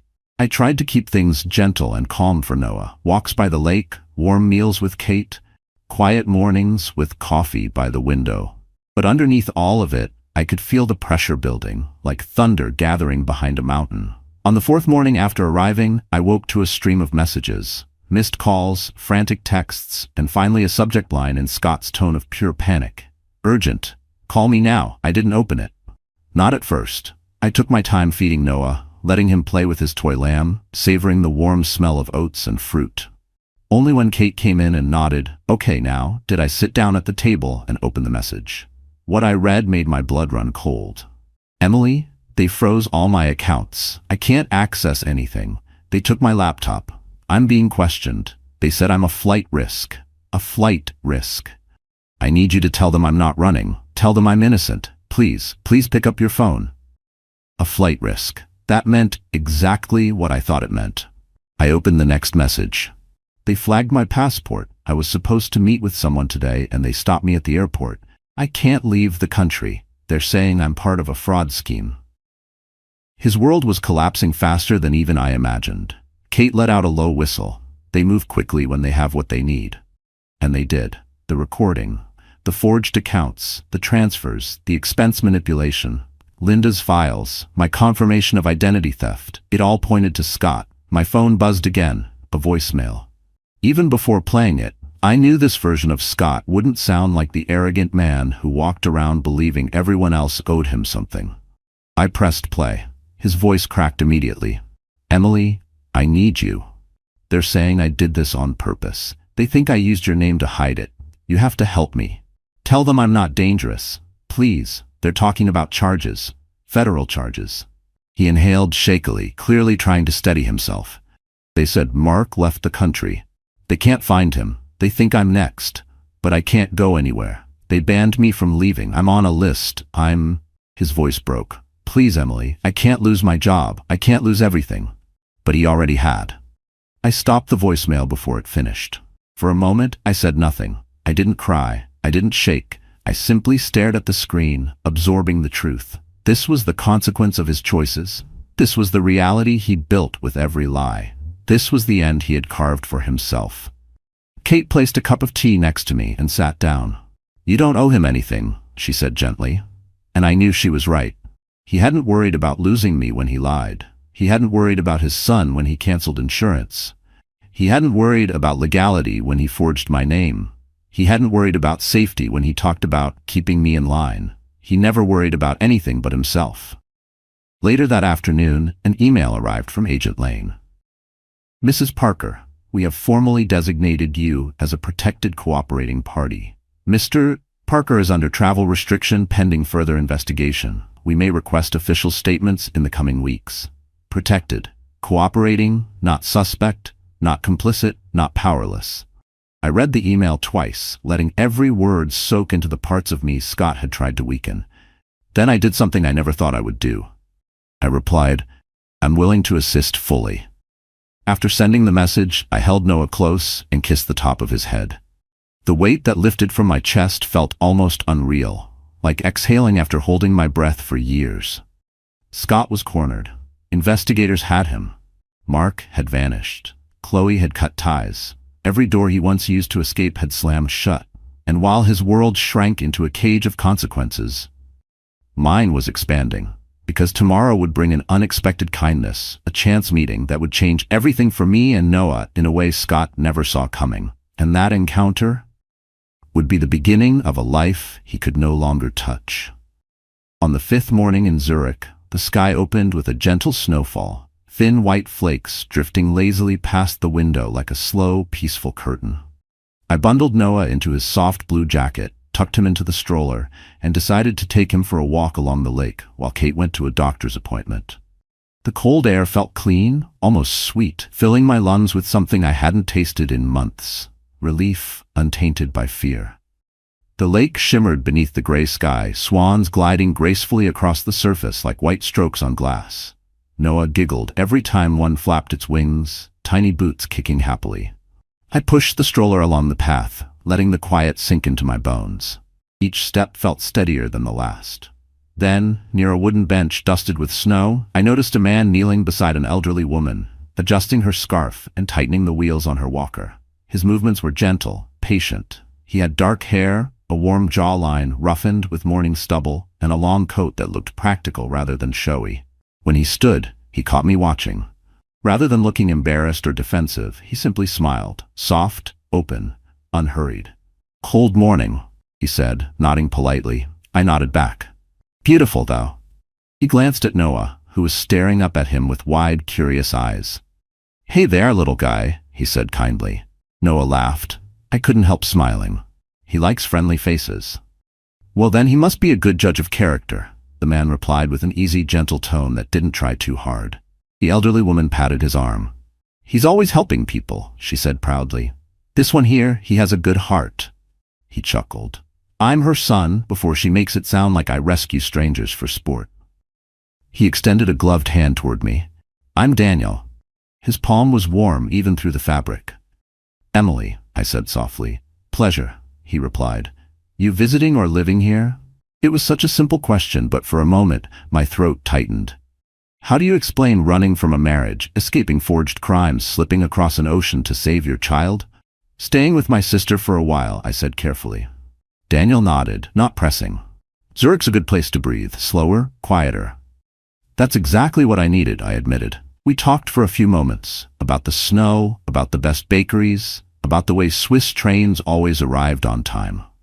It felt strangely normal, easy, something I'd forgotten existed. As we spoke, his mother struggled to zip her coat. Daniel immediately stepped in without fanfare, gently pulling the zipper up while she muttered, "These hands aren't what they used to be." When he finished, I couldn't help saying, "Your mom's lucky. You're very patient with her." He shrugged lightly. "She raised me alone. It's the least I can do." The simplicity of the statement struck me hard, because Scott had never once shown that kind of natural, instinctive grace. Everything Scott did had been a performance. Daniel didn't act for show. His kindness felt rooted, lived in. We walked together for a few minutes, his mother shuffling slowly between us. At one point, Noah dropped his stuffed lamb, and Daniel noticed before I did. He picked it up, brushed off the snow, and handed it back gently. "Here you go, buddy. Can't lose something important." Something important. The words settled in my chest. Before parting ways, Daniel said, "If you ever need help finding your way around, I live nearby. My mom insists on daily walks, so I'm usually out here." His mother added, "And bring the baby again. He's adorable." I smiled genuinely. "I will." As they walked away, Daniel turned back once, giving a small wave. It wasn't flirtatious. It wasn't bold. It was simply kind. When they vanished around the curve of the path, I looked down at Noah, who was chewing on his glove and smiling. "That," I whispered, "is the type of man you deserve to see in your life, not the one we left behind." As we headed home, the snow thickened, and for the first time in what felt like forever, the world didn't seem dangerous. But while peace was beginning to grow around us, chaos back in New Jersey was reaching its breaking point, and Scott's downfall was about to become public. Back in New Jersey, while snow fell peacefully outside my window in Zurich, Scott's world was cracking open like thin ice beneath a desperate man. I didn't witness it in person, but the reports, the emails, and the recorded hearings painted the picture so clearly I could almost feel the humiliation seeping from him. The man who once strutted through his office with a polished smile and a stainless steel watch now walked through hallways with investigators at his heels. It started with a subpoena. His firm, Hartwell and Pierce, summoned him for an urgent internal review. He walked in expecting to talk his way out, expecting colleagues to cover for him like they always had. But this time, no one smiled. No one nodded. No one even offered him coffee. Instead, he was escorted to a small conference room with glass walls. Waiting for him were two partners, the firm's HR director and Agent Lane. Scott tried to laugh it off. "Is this about the expenses? Look, I told accounting there was a mix-up." But Lane cut him off. "We have recordings, we have bank evidence, we have testimony. Sit." Scott sat, and for the next hour, they laid out every sin he thought he'd buried. The forged accounts in my name, the expense laundering scheme, the fake client dinners with Chloe, the fraudulent transfers funneled through Mark, the connection to high-risk lenders, the manipulated signatures, the missing receipts. Linda flagged. The attempt to pin everything on me, every piece of evidence slid across the table like a blade. Scott's face went pale, his voice cracked. He kept repeating, "This isn't what it looks like, and I can fix this." And finally, the most pathetic of all, I'm the victim here. Nobody believed him. Chloe had already flipped, Mark had vanished, and I, his safety net, was gone and unreachable. The firm ended the meeting with one sentence that destroyed him more than any legal threat could. "You're terminated, effective immediately. Security will escort you out." He tried to protest, but 2 guards appeared and motioned him toward the door. People in the hallway watched silently, some curious, some satisfied, some shocked. But no one stepped in. No one defended him. No one even pretended to care. His carefully curated image cracked in front of everyone he once tried to impress. They made him empty his desk under supervision. They took his badge. They revoked his access. They even removed him from the firm's website by noon. The man who once lived for appearances was now nothing but a cautionary tale whispered beside office printers. When he got home, the collectors were waiting. 2 men in dark jackets stood near his door. Calm, cold, professional. "You missed payments," one said. "We need the rest." "Now," the other added. Scott stuttered. I don't have it. I can get it." "No," the first man said. "You already said that before." They didn't hurt him, but they made it clear his time was up. They warned him that if he tried to leave the state again, they wouldn't ask politely next time.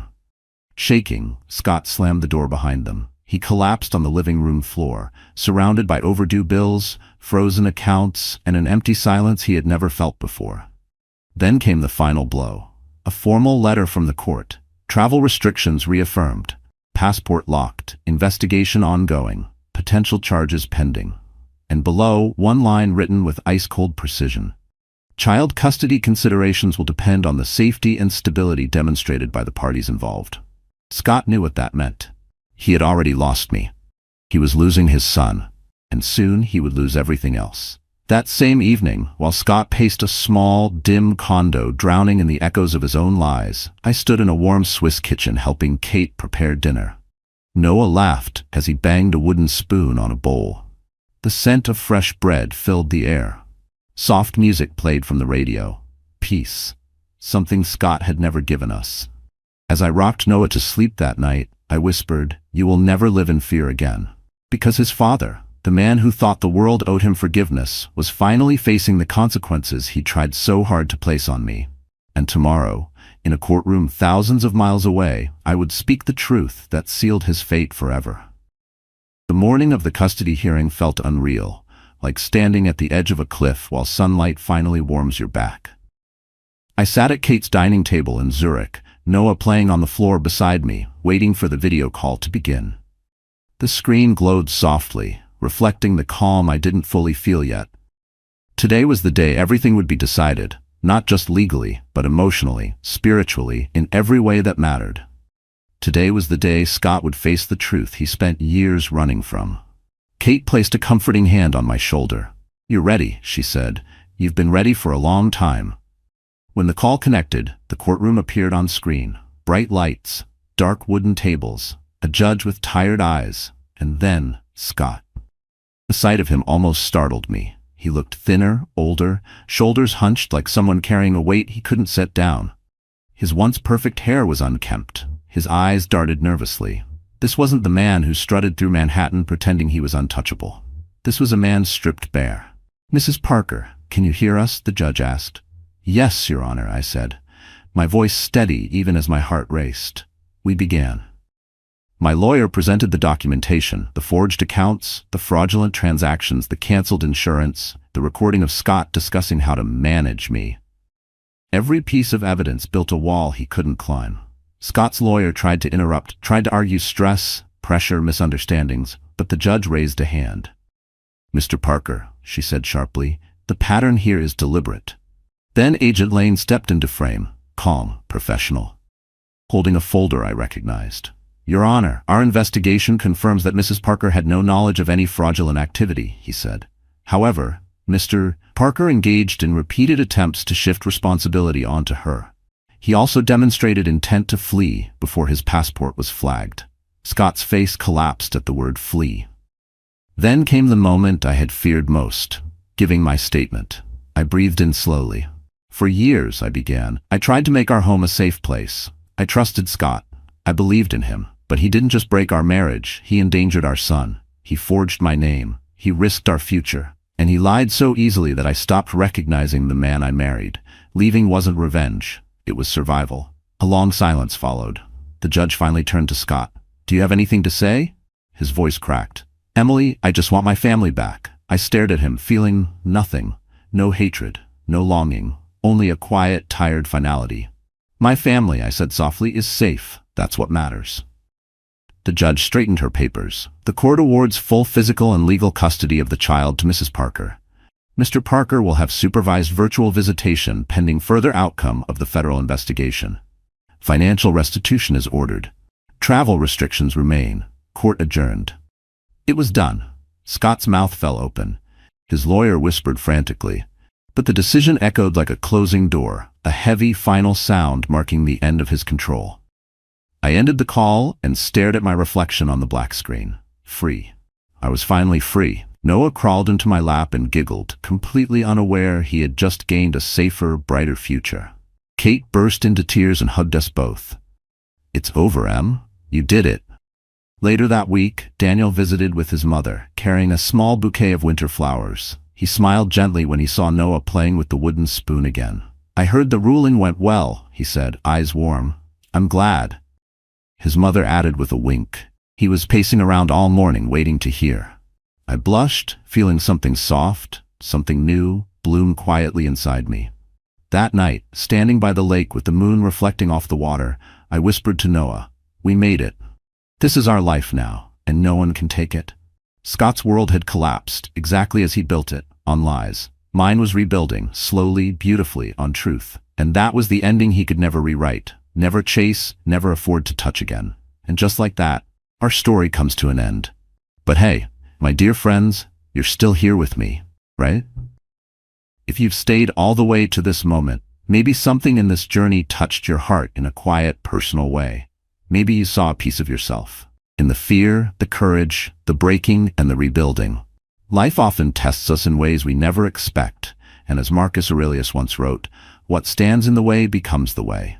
Sometimes the very pain meant to destroy us becomes the force that sets us free. This story reminds us of something simple but powerful. Protecting your peace is not selfish, choosing yourself is not betrayal, and walking away from harm is sometimes the bravest act of love, especially when you're protecting a child, a future, or the dignity you almost forgot you had. Healing isn't loud. It's quiet steps, small choices, and the belief that you deserve better than fear. If this story gave you strength, clarity, or even just a moment of reflection, do me a small favor. Like this video, share it with someone who might need it, and subscribe so we can keep walking these healing journeys together. You're never alone here.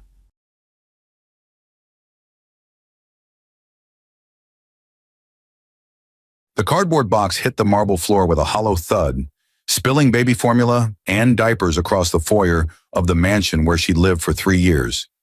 Rebecca stood frozen, her newborn twins screaming in her arms, as her husband David kicked another box toward her feet. Behind him, his mother Eleanor sneered with satisfaction. His sister Michelle filmed on her phone, and clinging to his arm like a parasite was the woman who destroyed everything, Vanessa, the company's VP of marketing, still wearing Rebecca's silk robe. "You have 30 minutes before I call security," David said, his voice cold as winter steel, "and take those brats with you." Rebecca's hands trembled as she clutched her 3-week-old son and daughter closer. The same hands that had typed reports until midnight, that had organized David's entire career, that had made him look competent enough to climb the corporate ladder at Meridian Global Industries, the very company where they all worked, the company that had just promoted David to senior director that morning. What none of them knew, what the lawyer's certified letter in Rebecca's diaper bag would reveal in exactly 48 hours, was that the billion-dollar empire they all served, the company that paid their salaries and funded their lavish lifestyles, now belonged entirely to her. Eleanor had already texted the family group chat about the divorce. Michelle had posted a vague Instagram story about toxic people being removed. David's father, Gregory, had called from his corner office to approve the decision. Even David's brother, Nathan, had sent a thumbs-up emoji, never questioning, never asking her side. But as Rebecca looked at their faces, smug, certain, united in their cruelty, as Vanessa's stiletto heels clicked closer and the woman actually spat in her face, none of them noticed the strange calm settling over Rebecca's features. None of them wondered why she stopped crying. None of them questioned why she simply wiped her cheek, picked up her babies, and walked out without a word. How could a family be so blind to the woman they were destroying? What had Rebecca really inherited from the grandmother they'd never bothered to meet? Why was David's entire career about to crumble?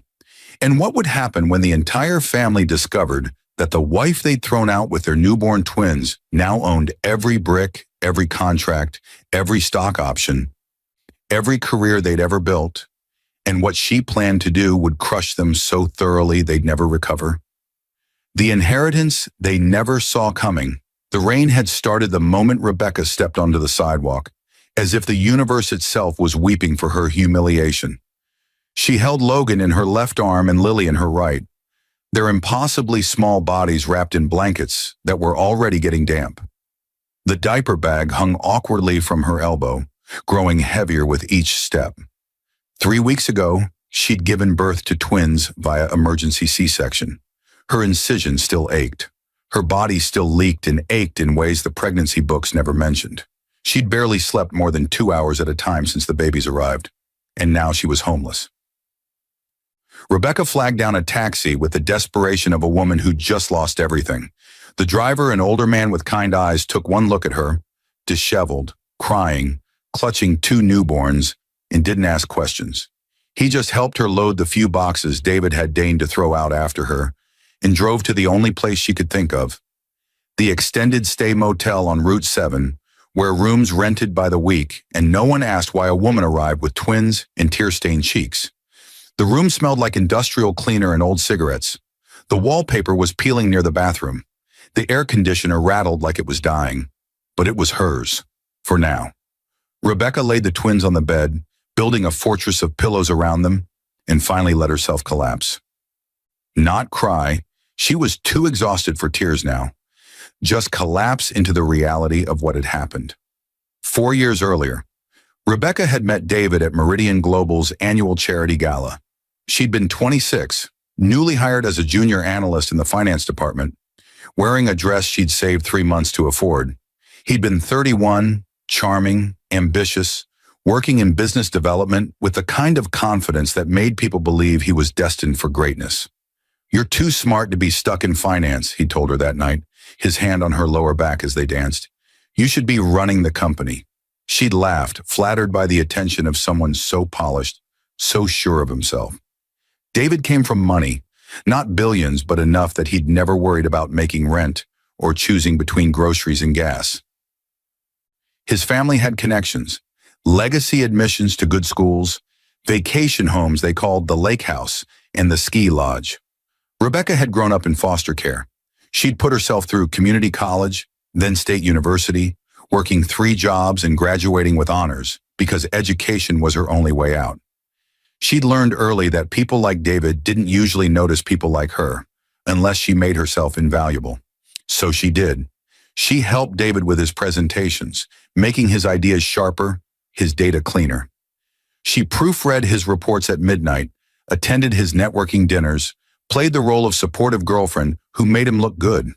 When he proposed after 8 months, she'd said yes because she'd never had a family before, and his seemed so perfect, so whole.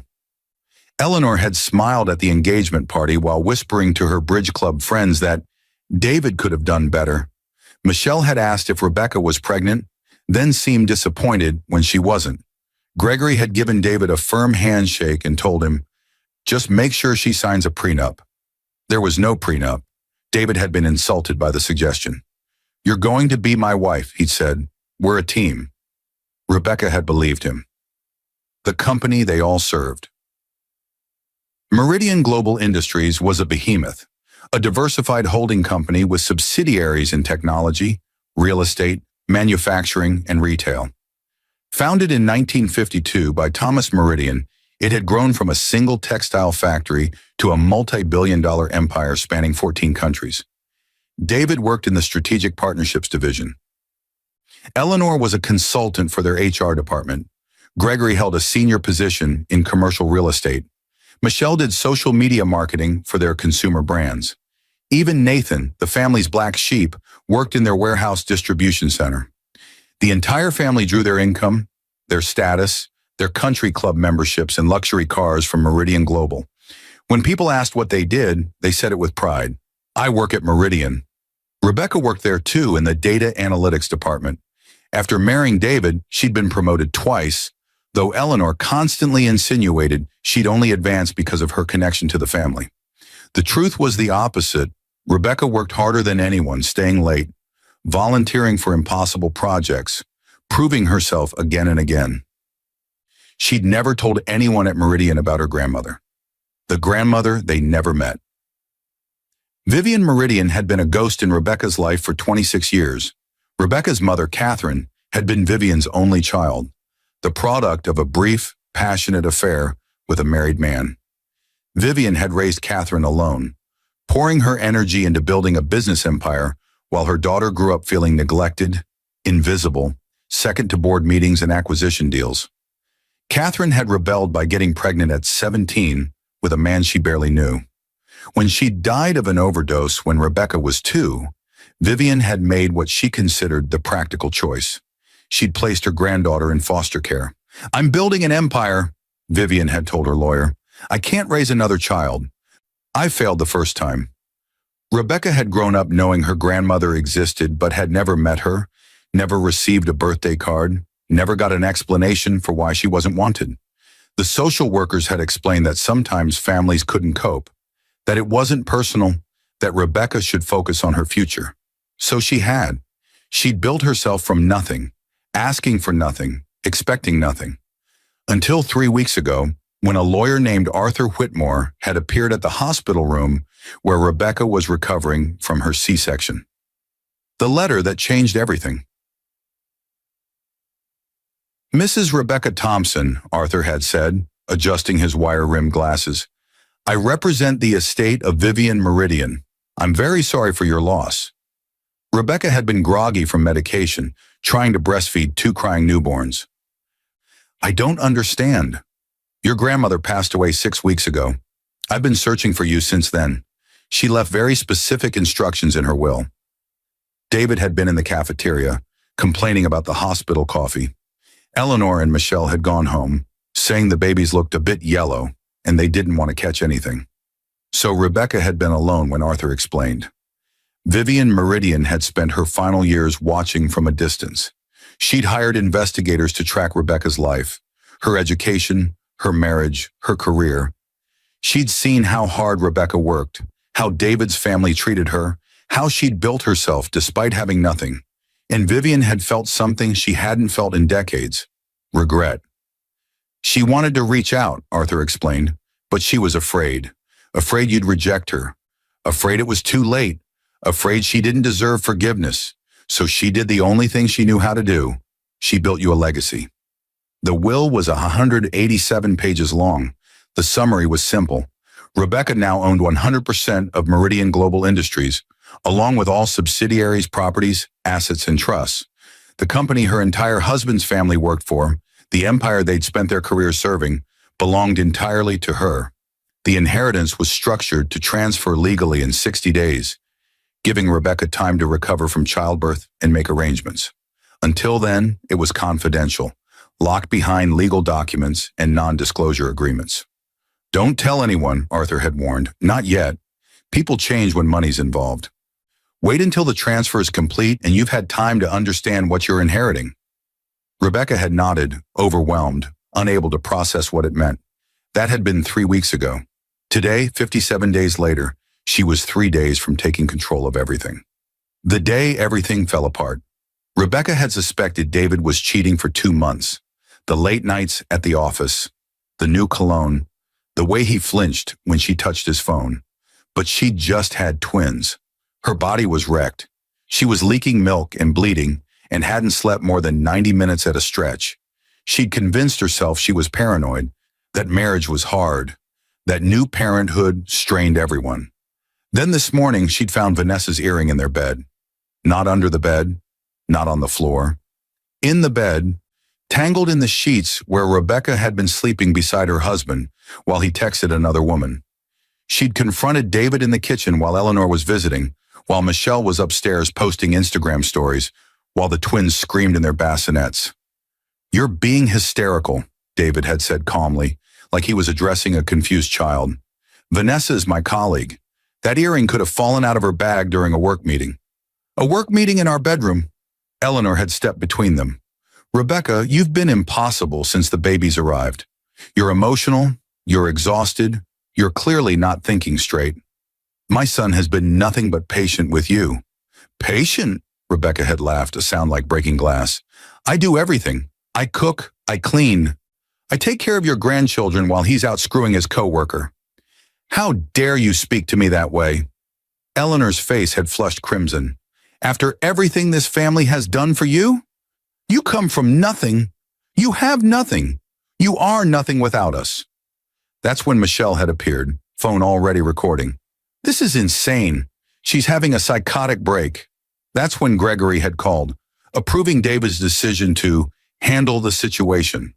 That's when Vanessa had emerged from the master bedroom, Rebecca's bedroom, wearing Rebecca's robe, her hair still wet from Rebecca's shower. And that's when David had told her to pack her things and get out. The motel room revelation. Rebecca fed the twins, changed them, rocked them until they finally miraculously fell asleep in the center of the sagging motel bed. Then she pulled out her phone and called Arthur Whitmore. "They threw me out," she said quietly, "with my babies, his entire family. They all work at Meridian, and none of them know that in 3 days, I'll own everything." There was a long silence on the other end. Then Arthur said, "What would you like to do?" Rebecca thought about Eleanor's sneer, Michelle's phone recording her humiliation, Gregory's approval from his corner office, Nathan's thumbs up emoji, David's cold voice telling her to take those brats with her, Vanessa spitting in her face. "I want to wait," Rebecca said slowly. "I want the transfer to complete. I want to take control quietly, and then I want to make some changes." "What kind of changes?" Rebecca looked at her sleeping babies, thinking about the family they'd just been rejected by. The grandmother who'd built an empire out of regret, the foster kid who'd never been wanted. "The kind that ensures this never happens to anyone else," she said, "and the kind that makes very clear what happens when you underestimate someone because of where they came from." 3 days later, the transfer. On day 60, Rebecca sat in Arthur Whitmore's office while he walked her through the final documents. The twins were with a private nanny he'd arranged, a kind older woman named Patricia who'd raised 5 children and didn't blink at double duty. "Sign here, here, and here," Arthur said, sliding papers across his mahogany desk. "And it's done." Rebecca signed her name in 3 places. Just like that, she became the sole owner of Meridian Global Industries, with all its assets, subsidiaries, stocks, real estate, in 47,000 employees, including every single member of David's family. "The board doesn't know yet," Arthur explained. "Vivian structured the transfer to be confidential until you're ready to announce. Technically, they still think the company is owned by the Meridian Family Trust. They don't know the trust dissolved when Vivian died, or that you're her sole heir." "How long can I keep it quiet?" "As long as you want, but once you start making executive decisions, people will figure it out quickly." Rebecca thought about this. "I need to understand the company first, what each division does, who reports to whom, what projects are in development. I need to see everything." Arthur smiled. "Your grandmother would have liked that. She always said the best leaders study before they act." The study phase. For 2 weeks, Rebecca did nothing but learn. She hired Patricia full-time to help with the twins, renting a modest apartment with the advance Arthur had provided against her inheritance. She spent every moment the babies slept reading reports, financial statements, HR files, and operational data. She learned that David's division, strategic partnerships, was underperforming, The big deals he'd been bragging about for years had mostly fallen through. His promotion to senior director had come after Eleanor lobbied Gregory, who'd lobbied the VP of Business Development, who'd agreed to move David up despite mediocre performance reviews. She learned that Michelle's social media campaigns had been flagged multiple times for inflated metrics and questionable ROI. The marketing department kept her on because Eleanor served as an HR consultant and had made it clear that Michelle was untouchable. She learned that Gregory's commercial real estate division had been involved in 3 questionable deals that had lost the company millions. An internal audit had recommended his removal, but the report had been buried. She learned that Nathan had multiple HR complaints for workplace harassment, but Eleanor had intervened each time, getting the complaints dismissed or the complainants quietly transferred. The entire family had built their careers on nepotism, favoritism, and the protection of people who shared their last name. But there was something else Rebecca discovered, something that made her blood run cold. Vanessa, the woman who destroyed her marriage, wasn't just David's mistress. She'd been systematically stealing clients, diverting deals to a company she'd secretly started with David. They'd been planning to leave Meridian Global together, taking proprietary information and client relationships, launching a competitor company with stolen intellectual property. The affair wasn't just about sex, it was about corporate espionage, and the launch date for their new company was in 3 weeks. The board meeting. Rebecca called an emergency board meeting for the following Monday. She didn't announce herself as owner, just as a representative of the Meridian estate with urgent business to discuss. The boardroom was exactly as Vivian had described in the letters Arthur had given Rebecca. Letters her grandmother had written but never sent, pouring out regrets and observations about the company she'd built. 12 board members sat around the table. Gregory was there, looking annoyed at being summoned by someone he didn't know. The CEO, Richard Davenport, looked curious. The CFO, the COO, the heads of all major divisions, they all waited. Rebecca walked in wearing a navy suit, her hair pulled back, her posture straight despite the exhaustion of caring for 3-week-old twins. Arthur followed, carrying a briefcase. "Thank you for coming," Rebecca said quietly. "I know this is unusual, but I have information that affects the future of this company." Gregory squinted at her. "Do I know you?" "I'm Rebecca Thompson. I work in data analytics. I'm also your son's wife. Or I was, until he threw me out 2 weeks ago." The room went silent. "I'm sorry," Richard said slowly, "but I don't understand why personal matters warrant an emergency board meeting." Rebecca nodded to Arthur, who opened his briefcase and began distributing documents. "These are ownership transfer papers," Rebecca explained. "Vivian Meridian passed away 8 weeks ago. Her will left 100% of Meridian Global Industries to her sole heir, me. As of 2 weeks ago, I own this company entirely. I am now the majority shareholder, the controlling interest, and as of this moment, I'm exercising my right to address the board as owner." Gregory actually laughed. "That's absurd. Vivian didn't have any heirs, and even if she did, my son would never have married." He stopped, his face going white as he looked at the documents. "This is a forgery." "It's not," Arthur said calmly. "I've been Ms. Meridian's attorney for 30 years. Every document has been verified, notarized, and filed with the appropriate legal authorities. Rebecca is Vivian's granddaughter, and as of 14 days ago, she owns everything." The CFO was already reading the papers, her expression growing more shocked with each page. "These are legitimate," she whispered. Rebecca let that sink in. Then she continued, "I've spent the last 2 weeks reviewing company operations. What I've found is concerning. There's a pattern of nepotism, inflated performance reviews for connected employees, buried audit reports, and in at least one case, active corporate espionage." She pulled up a presentation on the screen, screenshots of David's emails, Vanessa's company registration documents, client lists that match Meridian's proprietary databases. David Thompson and Vanessa Martinez have been planning to leave Meridian Global and launch a competitor company using stolen client information and trade secrets. They've been siphoning opportunities for 6 months, setting up infrastructure, and preparing to announce their departure in 3 weeks. Gregory stood up, his chair scraping loudly. You spiteful little...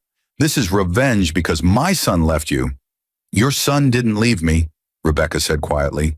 He and his entire family threw me out with our newborn twins because they thought I was worthless, because I came from nothing, because his mistress was more valuable than his wife.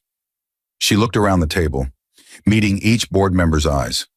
But I'm not here for revenge. I'm here because this company employs 47,000 people. Because Vivian spent 50 years building something that matters. Because I don't want it destroyed by people who think their last name makes them untouchable. Richard leaned forward. What are you proposing? The purge. Rebecca's proposal was simple. Terminate everyone involved in the espionage, remove employees who'd advanced through nepotism rather than merit, and implement new policies to ensure it never happened again. The board voted unanimously to support her. Within 48 hours, David received a termination notice. So did Vanessa. The legal department filed suit for corporate espionage, seeking damages and an injunction against their planned company launch. Gregory was offered early retirement after the buried audit reports came to light. He could leave with his pension intact or face an investigation into the failed deals. He took retirement. Eleanor's consulting contract wasn't renewed. Michelle's position was eliminated in a restructuring of the marketing department. Nathan was let go after HR reviewed the complaints that had been previously dismissed. All of it was legal. All of it was documented. All of it was the natural consequence of their own actions. Rebecca did it without anger, without drama, without revenge fantasies. She simply made the business decisions that needed to be made. The phone call, 3 days after the terminations, David called her. Rebecca was feeding Logan when her phone rang. She almost didn't answer, but something made her pick up. You destroyed my life, David said. His voice was shaking, with rage or tears she couldn't tell. No, Rebecca said calmly, switching Logan to her other arm. You destroyed your own life.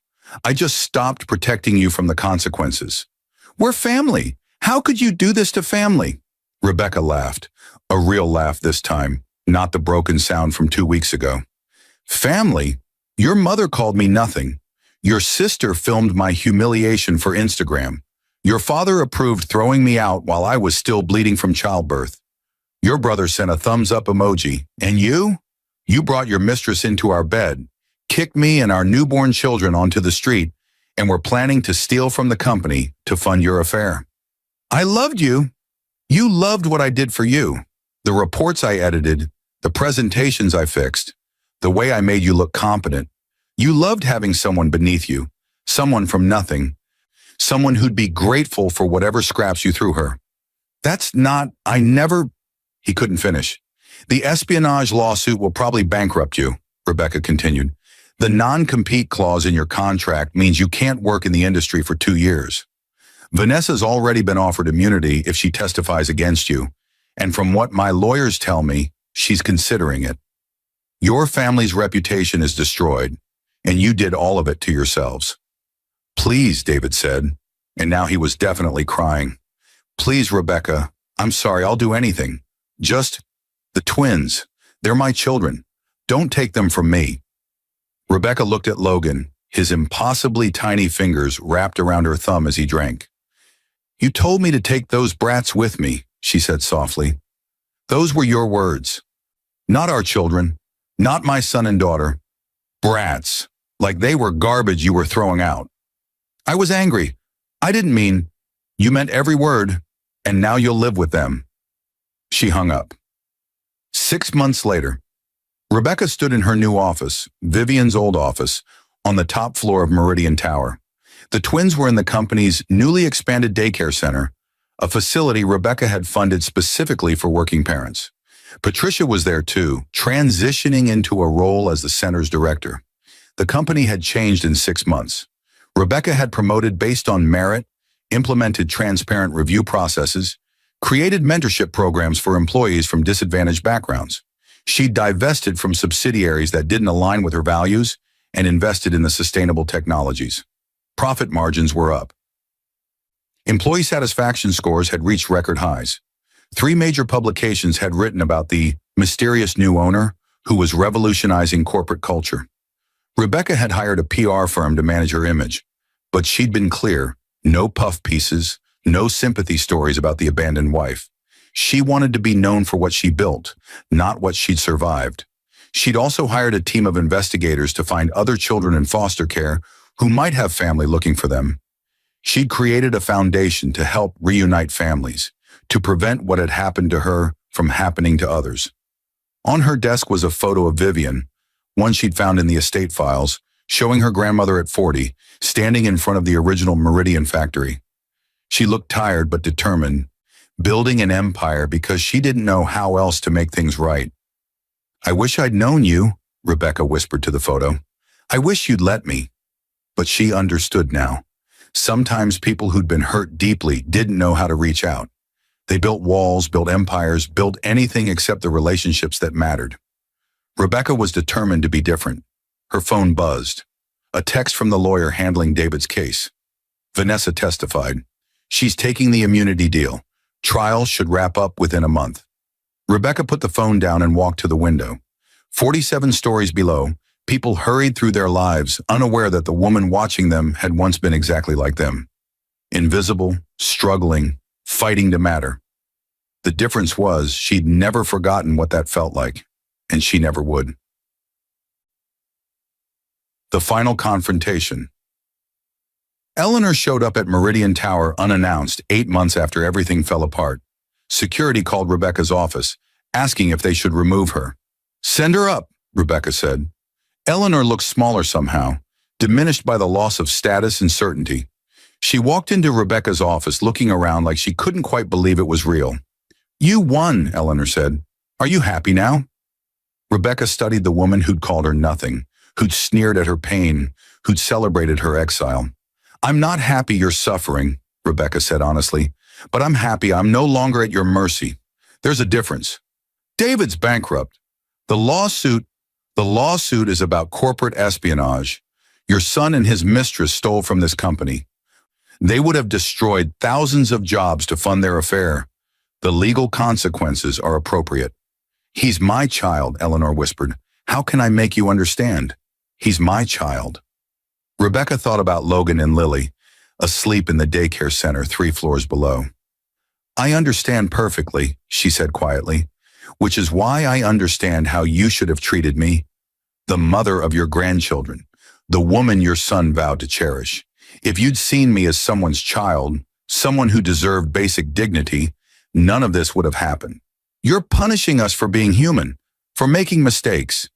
"No," Rebecca said. "I'm holding you accountable for your choices.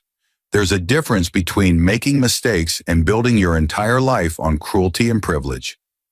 Eleanor's eyes filled with tears. "What do you want from me?" "Nothing," Rebecca said. "I don't need anything from you anymore. But if you want a relationship with Logan and Lily, if you want to be their grandmother, you'll need to prove you've changed. Not with words, with actions, with time, with actually seeing them as people who matter. How long? However long it takes." Eleanor stood there looking older and more uncertain than Rebecca had ever seen her. Finally, she nodded and left without another word. Rebecca didn't know if Eleanor would try or if the entire family would simply fade into the background of her life like painful memories that eventually scar over. But she knew this. She'd built something Vivian never could, a future where power came with responsibility, where children were cherished, where people from nothing could become everything. And that was enough. Epilogue 3 years later. Logan and Lily were 3 years old, running through the Meridian Tower gardens while Rebecca watched from a bench. They were joined by 12 other children, all from the company daycare, all from different backgrounds, all playing together without knowing or caring about where anyone came from. Meridian Global had become a model for ethical corporate leadership. Rebecca had written a memoir that became a bestseller, though she'd donated all proceeds to foster care reform. She'd been featured in Time magazine, Forbes, and Harvard Business Review. David had served 6 months for corporate espionage and was now working as a sales manager for a mid-sized logistics company. They had a civil co-parenting relationship, though the children spent most of their time with Rebecca. He'd apologized eventually, though Rebecca suspected it was mostly about reducing his legal obligations. Eleanor had, surprisingly, done the work. She'd gone to therapy, volunteered at a women's shelter, and slowly rebuilt a relationship with her grandchildren based on respect rather than obligation. They had dinner together once a month, supervised and cautious, but growing. Michelle had moved to California and stopped posting on Instagram. Gregory had retired to Florida. Nathan had gotten treatment for his issues and was working construction, sending occasional texts asking about the twins.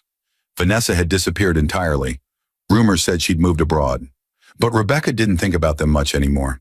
She thought about the future, the company she was building, the children she was raising, the legacy she was creating. She thought about Vivian, the grandmother who'd loved her enough to give her everything, but hadn't loved herself enough to ask for forgiveness.